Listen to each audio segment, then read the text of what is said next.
mula po sa ating choir. Salamat Panginoon. So, mas kilala niya tayo kumpara sa kung paano natin nakikilala ang ating mga sarili, di ba? At wala tayong maililihim at lahat ay batid ng Panginoon sa buhay po natin. Kaya salamat po sa Diyos at sa Kanya po ang kapurihan. So ngayon po mga kapatid ay dadako tayo sa ating mensahe mula po sa salita ng Panginoon. At ngayon pong buwan ng Oktubre ay matutunghayan po natin ang mga buhay o some men in the Bible that lived, kumbaga sila'y nabuhay na worthy of God. So, karapat-dapat sa Panginoon. At sa una po nating Bible men or Bible character po na matutunghayan po sa buwang ito ay samahan niyo po ako sa aklat ng Genesis chapter 5. Genesis chapter 5 verse 21 to 24. So, kaunting buklat lang po, kasi nasa first, almost po siya, umpisa ng Biblia. Genesis 5:21 to 24. At ang isa pa po nating talata is Hebrews 11 verse 5. Yan. So, siguro ipit ho natin yung isang daliri sa Genesis. Tapos, buksan din po natin sa Hebrews. 11:5. Para po, ang pagbasa natin ay magkasunod. Natin basahin. So, okay. So, tayo pong lahat ay sandaling magsitayo o tumayo para po sa pagbasa ng salita ng Panginoon. Tingnan po muna natin sa Genesis 5:21 to 24. When Enoch had lived 65 years, he fathered Methuselah. Enoch walked with God after he fathered Methuselah 300 years and had other sons and daughters. Thus, all the days of Enoch were 365 years. Enoch walked with God and he was not, for God took him. Hebrews 11:5. By faith, Enoch was taken up so that he should not see death, and he was not found because God had taken him. Now before he was taken, he was commended as having pleased God. Purihin po ang Panginoon, tayo po'y manalangin. Aming Diyos, salamat po sa umaga pong ito. Minsan pa kami po'y makapakinig ng inyong pong salita. At ang dalangin po namin, O Diyos, ang bawat katotohanan ituturo po ninyo sa amin ay amin pong may mamuhay. Mailapat namin ayon po sa iyo pong kalooban at upang may pamuhay namin ang pamumuhay ayon po sa pananampalataya na kung saan ay inihalimbawa ng mga taong nauna po sa amin, ng mga tapat ninyong lingkod at mga iniligtas. At dalangin po namin, O Diyos, ang iyo pong pangunguna at hindi po kami ma-distract ng maaaring gamitin ng kaaway upang hindi namin mapakinggang mabuti ang inyo pong salita. Even po ang inyo pong lingkod, Ama, ako po'y humihingi po ng kapatawaran sa lahat ng akin pong mga pagkakasala sa iyo. At patuloy niyo po lamang akong gamitin ayon po sa iyo pong pagtawag sa akin. At tanging ikaw lamang ang maitaas sa umagang ito, Panginoon, ng paghahayag ng inyong pong salita. Ito po ang aming dalangin sa pangalan ng iyong anak na si Jesus. Amen at amen. So tayo pong lahat ay makakaupo na. Nung one time po, nung ako po ay nag-Bible study sa isang event,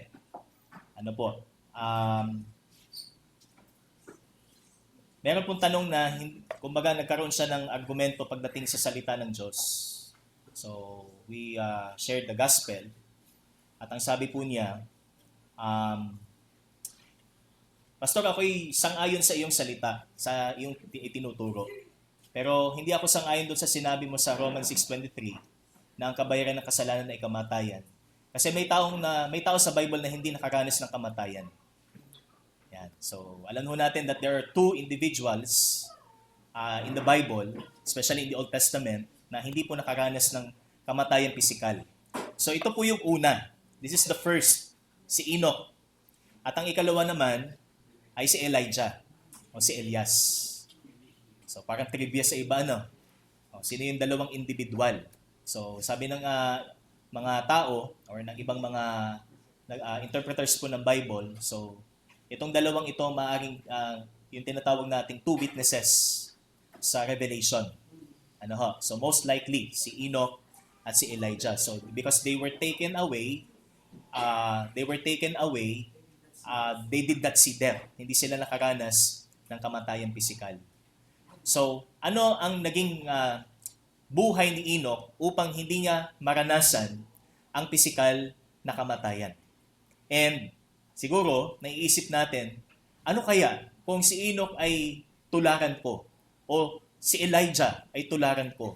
Baka hindi rin ako makaranas ng physical death. Yan. So, may ganun ba tayong pag-iisip? May ganun ba tayong, kumbaga, parang imahinasyon sa ating isip na baka mangyari din sa akin?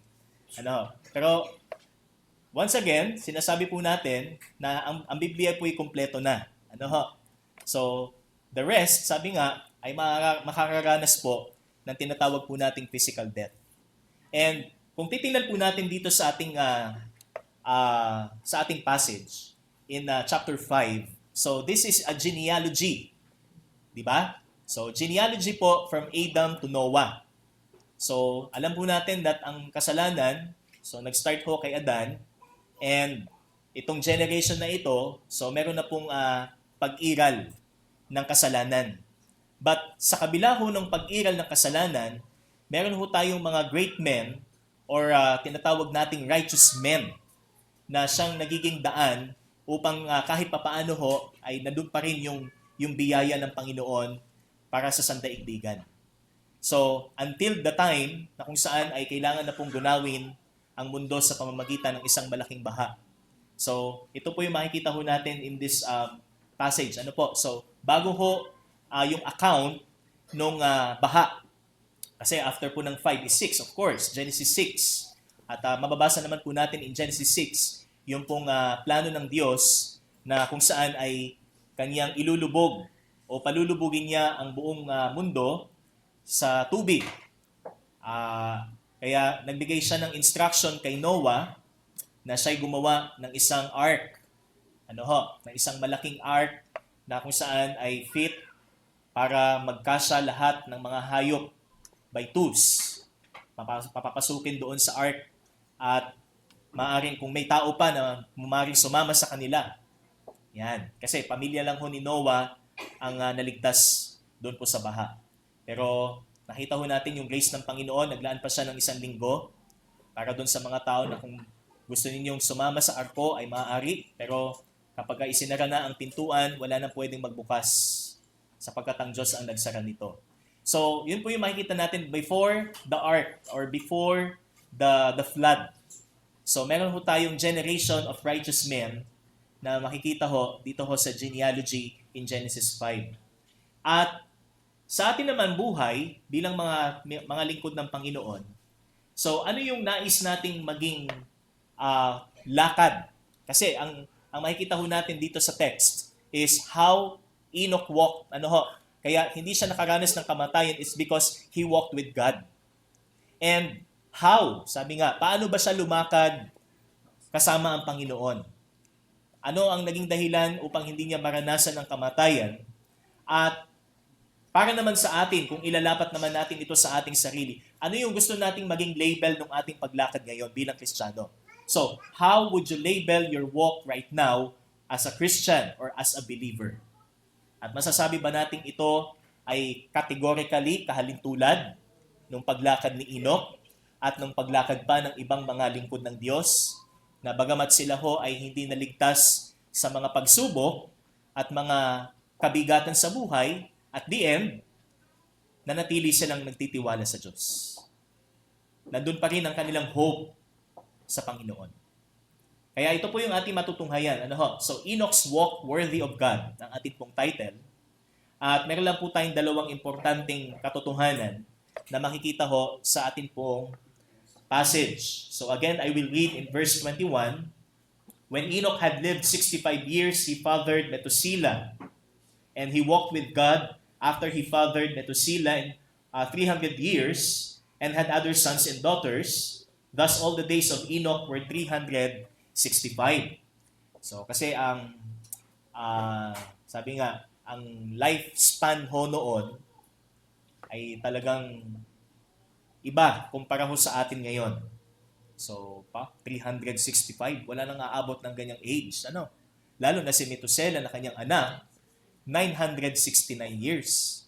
So, it's too impossible na may tao pa ngayong mabuhay ng 900 years. Lalo na sa kinakain ngayon, lalo na sa lifestyle ngayon, lalo na sa radiation. We are being exposed to radiation. So, yung mga ginagamit nating mga gadgets, di ba? So, masasabi pa ba nating hahaba pa ang buhay? Tapos yung pollution sa mundo ngayon, so hindi na siya ideal. Kaya masasabi po natin na noong panahon na yon, so sabi nga hindi pa ganap kung hindi pa ganoon kalala yung epekto ho ng kasalanan. Although itinakda na ng Panginoon ang buhay ng tao hanggang 120 lamang. Yan. Kaya noong panahon po ni Moses, so wala na hong lumalampas ng 120. Pero bago po yung panahon ni Moses, panahon ni Abraham, so umabot siya ng 175. Si Joshua, so after na po ni Moses yon, 110 years old. So mahaba pa rin para sa atin. Pero way back the flood or before the flood, 900 years, 800 years. So si Adan 930. Okay? So, kaya maabutan mo pa yung siguro 8th generation. So pwedeng 7th or 8th generation. Pwedeng maabutan mo pa kapag ganun kahaba ang buhay. 'Di ba? Apo sa dulo ng iyong talampakan. Ano ba ang pinakadulo ng iyong talampakan? So maabutan pa. Alam niyo po ba? So, doon sa ating first point, makikita ho natin yung sitwasyon dito. Okay? So, in our first point, sabi dito, he fathered a generation of godly men. So, paano naging worthy of God yung walk ni Enoch? Kaya, sabi dito, he walked with God. First, kung paano siya naging ama sa kanyang henerasyon o sa kanyang angkan. So, from Enoch down to Methuselah, so makikita ho natin that maiksi lang yung span of time as compared po dun sa iba. So kasi 365 years lang siya eh. 'Di ba? 800 yung iba, 700 yung iba. At yung 300 years na yon, yun yung naging time lang niya para maging ama kay Methuselah, pero hindi naging hadlang upang hindi siya maging uliran na ama kay Methuselah. Maaaring isa sa naging blessing ng Panginoon kaya umabot ng 969 si Methuselah is dahil doon sa naging legacy ng kanyang ama o ng kanyang buhay o ni Enoch. Kaya sabi dito, so first is that he fathered Methuselah. His time of bringing up Methuselah is shorter but remarkable. Kaya kung mapapansin natin si Methuselah, kung paano siya naging ama sa kanyang anak na si Lamech, sabi po dyan sa ating subpoint that Methuselah fathered Lamech. So he died at the age of 969. At alam niyo po ba, nung namatay ho si Methuselah at si Lamech, almost sabay ho sila. That was the time of before the flood. Okay? Bago pa yung pagbaha. Yun po yung time na kung saan ay namatay ho ang lolo at ama ni Noah. And possibly daw, so may mga nagsasabi daw na yung 7 araw na inilaan ng Diyos kina Noah bago yung pagbagsak ng ulan in 40 days is 7 days of mourning. 7 araw daw na pagdadalamhati doon sa pagkawala ng kanyang lolo at ng kanyang ama. So may nagsasabi, Methuselah and Lamech. So kaya naabutan ni Noah si Methuselah and as well yung kanyang ama. Dahil mahaba nga po ang buhay. Pero namatay ho sila before the flood. So nagpang-abot po sila at nung namatay, saka ho nangyari ang malaking baha. So, ibig sabihin, kung paano ho yung naging buhay natin at kung paano ho natin iniiwan yung ating spiritual na example sa ating mga anak ay maaaring may impact ito sa atin. Okay? At may impact din ito sa ating mundo. Okay? So hindi naman natin sinasabi na kaya tayo dinadaanan ng bagyo. Yan, kasi yan ay consequence sa ating katigasan ng ulo. But of course, but sabi nga, on the other hand, tama po 'yon. Okay? Pero makikita ho natin that nung pagkamatay ng mga righteous men at natira na lang ho si Noah, dumating ho yung pagbaha. Kaya importante ho yung relationship ng isang ama, ng isang padre de pamilya sa kanyang anak, kung paano niya i-share, ituturo ang kanyang nalalaman patungkol sa Diyos. Kung paano nilalang ng Diyos ang langit at lupa, kung ano ang mga batas na ibinigay ng Panginoon na dapat nating gawin, na dapat nating isabuhay. So, yun yung makikita natin sa pamamagitan po ni Enoch.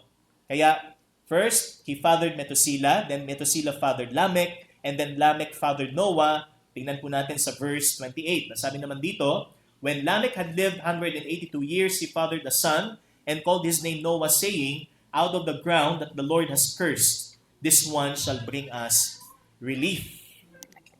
So yun yung Noah, ang ibig sabihin, relief from our work and from the painful toil of our hands. So kasi nararanasan na nila yung curse na kung saan ay ibinigay ng Diyos sa kanilang ninunong si Adan, na para sila ay mabuhay, kailangan nilang magtrabaho. Kailangan nilang paghirapan ang kanilang kakainin. At sa kabila niyan, meron pa ring relief. At ang relief ay nangyari po sa panahon po ni Noah, kung saan sila ay niligtas ng Panginoon sa baha. At ang natira lamang ay silang pamilya. So, Lamech named his son, saying, out of the ground that the Lord has cursed, this one shall bring us relief from our work and from the painful toil of our hands. Kaya in Hebrews 11:7, nasabi doon, Noah was called as heir of righteousness. So siya ay tagapagmana ng katuwiran. Kaya he was a righteous man. 'Di ba? Sa lahat na nabubuhay ng panahon niya, siya lamang ang nalalabi o natirang ibinilang na matuwid ng Diyos. At dahil din sa kanyang pagiging matuwid, kung paano siya sensitibo na gawin ang kalooban ng Panginoon sa kanyang buhay, naambunan po ng pagpapala ang kanyang buong sambahayan. Naligtas sila sa malaking baha at sa kanilang henerasyon nagsimula ang bagong sangkatauhan. So yun po yung makikita natin. It's very important, mga kapatid, kung ano tayo pagdating sa ating tahanan, kung ano tayo pagdating sa ating lipunan, at kung ano tayo pagdating sa ating trabaho.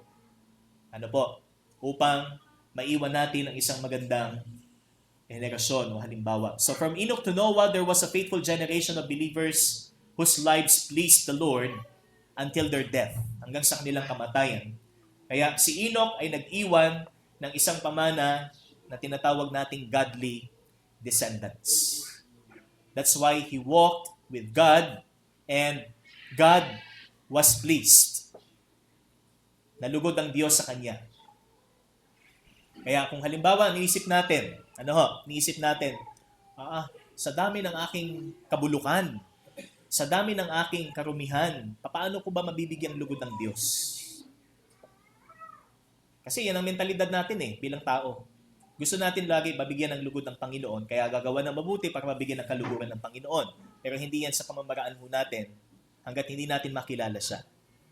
Hanggat hindi natin lubos na makilala ang Panginoon personally, hindi natin maunawaan kung para saan ang ating paggawa.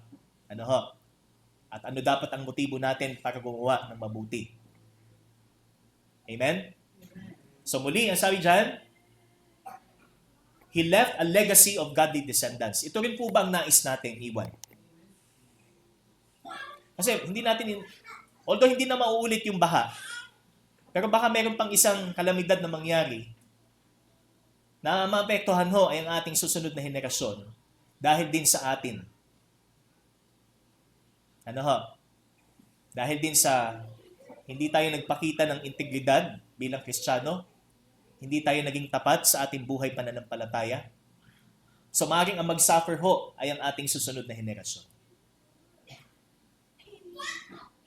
At ito isang malungkot na pangyayari para sa atin. Hindi po ba? So yun po yung ating iwasan. Ano po? Kaya for our application, let us establish the next generation of godly men and women with how we live by faith. So kung paano tayo mabubuhay sa pananampalataya, ito'y daan para makapagpatayo tayo ng susunod na henerasyon ng mga makadiyos na tao, o mga taong malapit sa atin. Titus chapter 2 verse 12, ang sabi po, salvation by grace of God, or salvation by God's grace, is training us to renounce ungodliness and worldly passions, and to live self-controlled, upright, and godly lives in the present age. So, you have the grace of God. Okay? Each one of us, we are saved. And this salvation is training us to renounce, not to embrace the world. Ito po ang sabi ng kasulatan. Huwag nating yakapin, huwag tayong makipagkompromiso sa sandaigdigan o sa sanlibutan. Kundi, let us refrain. Okay? Let us renounce ungodliness. Alam na natin ito kasi doon tayo galing. Dito tayo galing. Alam natin ang bagay na offensa sa Panginoon. Alam natin kung anong ibig sabihin ng ungodly. Okay? Na ipinalangalandakan natin ang masamang bagay sa buhay po natin. At hindi tayo natatakot sa maaaring maging kapalit nito. But here, bilang tayo ho ay tumanggap ng biyaya ng Diyos, let us renounce ungodliness and worldly passions. Kung ano yung mga hinahanap-hanap ng ating laman, ay bagay na maaaring maglayo sa atin upang maging halimbawa sa susunod na henerasyon ng mga mananampalataya. That's why here, renounce ungodliness and worldly passions and live with self-control, uprightness, and godliness in this present age. Hindi yung sakana. Baka sabi nga natin kailan pa ako magpapakaayos ng aking buhay? So, wag sanang hintayin pa natin ang susunod na taon. Hindi natin alam ang bukas. Hindi natin masasabi kung tayo buhay pa bukas o malakas pa tayo bukas. Kung meron na tayong mga nararamdaman sa katawan natin, indikasyon yan na talagang ang katawan natin ay sa pahina. Tayo ho ay sa pabalik. Sabi nga, we are from dust and we will return to dust. Babalik tayo sa alabok. Di po ba? Hihintayin pa ba natin na tayo alabok na bago tayo sumunod sa salita ng Panginoon? Kaya halimbawa ni Imok sa atin, although thousands of years na, kasi layo na ng agwat, most likely ito ay mga 4,000 years or 6,000 years even. Sabi nga, ang agwat mo sa panahon po natin. Kung paano lumakad si Imok o si Enoch. Bakit Imok? Si Imok pinsan din. May pinsan kasi si Imok. Okay, so si Enoch po, sabi dito, is he fathered a generation of godly men. Kaya, again, brothers and sisters, magkaroon tayo ng, magkaroon tayo ng malayong pagtingin. Hindi lang para sa kasalukuyan lang, kundi yung ginagawa natin sa kasalukuyan, it's not because meron tayong tinatanaw.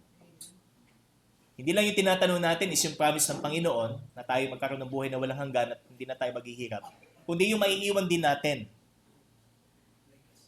Di po ba? Yung maiiwan natin, ano ba ang pwede nating iwan sa kanila? Pamanang hindi nila makakalimutan ayon sa pananampalataya.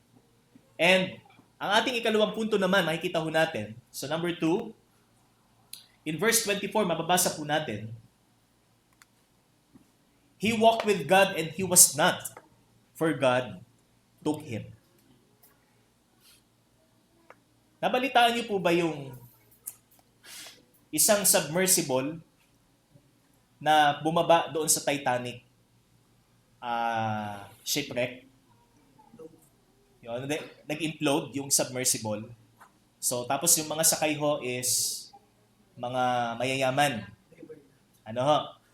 So, nag-ano po ba sa isip natin? Nag-wonder ho ba tayo? Kasi ang explanation nila, kung paano daw namatay sila, it is too fast, sabi nga, napakabilis para i-process ng kanilang utak. Hindi pa man ganap nilang napaprocess na sila'y mamamatay na, patay na sila.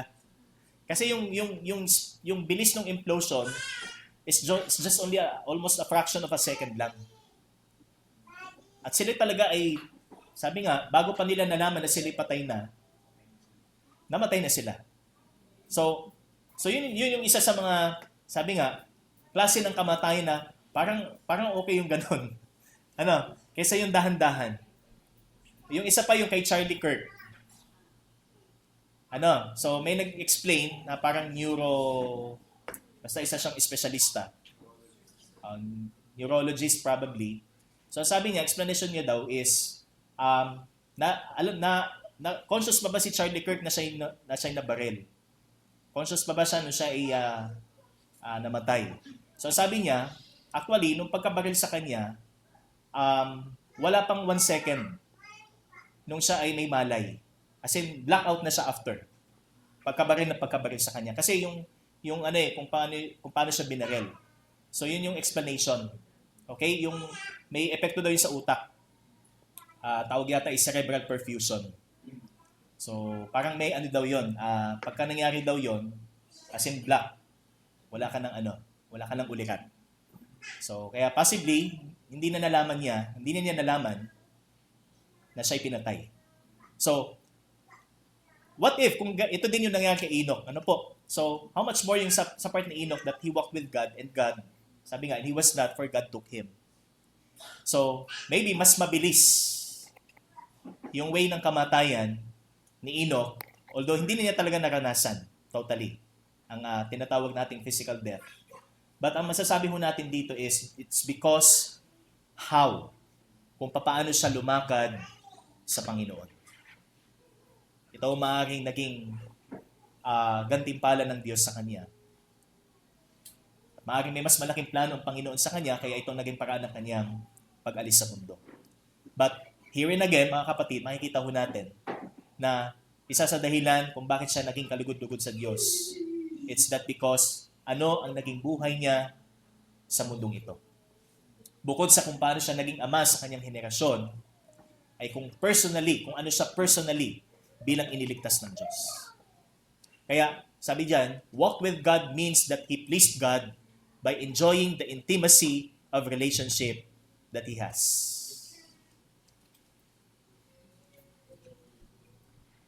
Ang paglakad niya sa Panginoon, nabuhay siya na kung saan ini-enjoy niya ang presensya ng Panginoon. Ini-enjoy niya ang presensya ng Diyos na nagligtas sa kanya. Lagi niyang hinahanap-hanap ang Panginoon sa kanyang buhay. Kagaya ng sinabi in Psalm 42, as the deer pants for the water, brooks, so my soul longs for God. Diba? So, kung paano tayo magiging commendable sa Panginoon sa buhay natin is gaano tayo ka-intimate sa ating relasyon sa Panginoon. Kaya laging encouragement po sa atin mga minamahal, mga kapatid, yung intimacy ng ating relasyon sa Panginoon. Paano natin manunurture yung ating relasyong ito? Lalo't kung hindi naman tayo seryoso. Amen? So, walk with God means that he pleased God by enjoying the intimacy that he had in buhay siya. Ano po? Kaya yung ating buhay ngayon, masasabi ba nating meron ba tayong intimate relationship sa Diyos? how intimate, how close. Sabi nga, gano'n tayo ka-close ngayon sa Panginoon. Yung isang awit na hymnal natin is just a closer walk with Thee. Grant it, Jesus, is my plea. Daily, walking close to Thee. Let it be. Dear Lord, let it be. Ito ba'y ating panalangin sa mga oras na ito? Ito ba'y panalangin natin personal para sa Panginoon? To keep that intimacy sa ating mga buhay. And he walked with God, therefore, he did not see death. Okay? Lumakad siya sa pananampalataya, kaya sabi niyan, he walked with God and he was not, for God took him. Kinuha siya ng Panginoon. So kung si Elijah ho, through a fiery chariot, so ang tanging saksi lang ho doon is sino? Elisha. Si Elisha lang, hanggang sa talagang nawala na si Elijah. Hindi siya natupok, So hindi na nakita na si Elijah ay parang, nako Elijah, mapapaso ka. Yan. So walang ganun. Nakita lang niya na fiery chariot yung sinakyan ni Elijah at unti-unti na siyang nawala. So si Enoch, walang malinaw na explanation paano siya kinuha ng Panginoon. Di ba? Pero ang totoo, sabi dito, the only thing makikita natin, siya'y kinuha ng Panginoon. And how comfortable it is para sabihin, darating din ang panahon na tayo kukunin ng Panginoon. Lalo't alam po natin sa buhay natin na tayo sumusunod sa Kanya. At hindi po tayo nagmamatigas para sumunod sa Kanya. Okay? So, he lived with 365 years of enjoying the presence of God. Thus, let us enjoy the presence of God in our lives, and death becomes our day of rejoicing. Hindi ho isang nakatatakot na araw ang araw na ito, kundi araw ng pagdiriwang sapagkat makakapiling na natin ang ating Panginoon. Si Enoch, sabi nga, maaaring hindi pa niya ganap na process sa kanyang sarili na siya pala'y pipiling na sa Panginoon. Pero dahil sa kanyang pananampalataya, kasama na niya ang Diyos magpasawalang hanggan.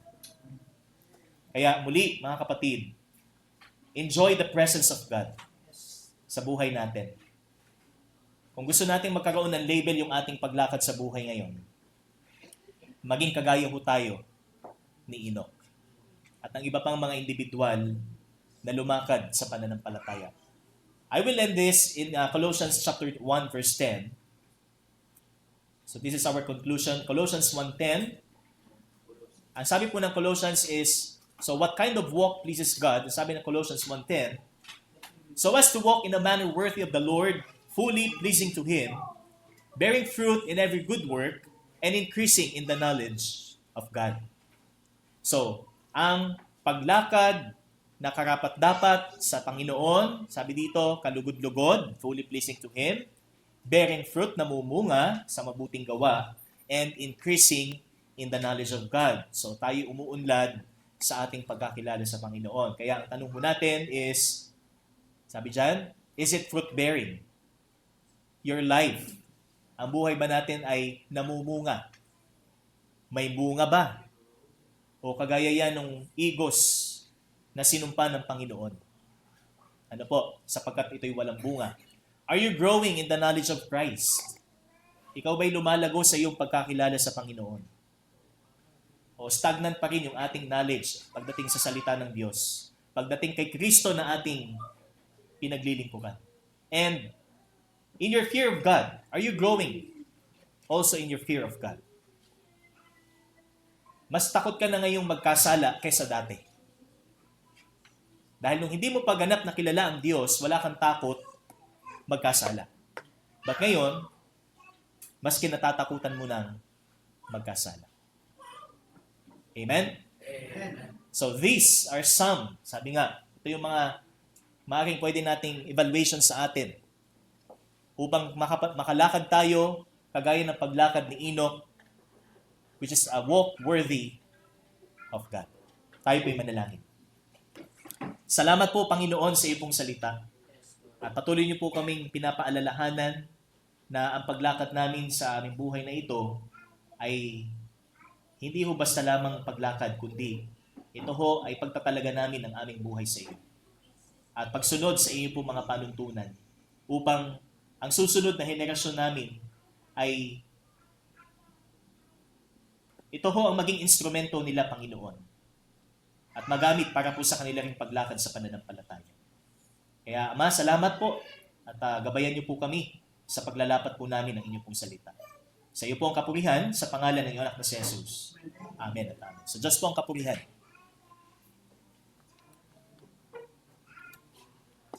Okay, at ngayon po,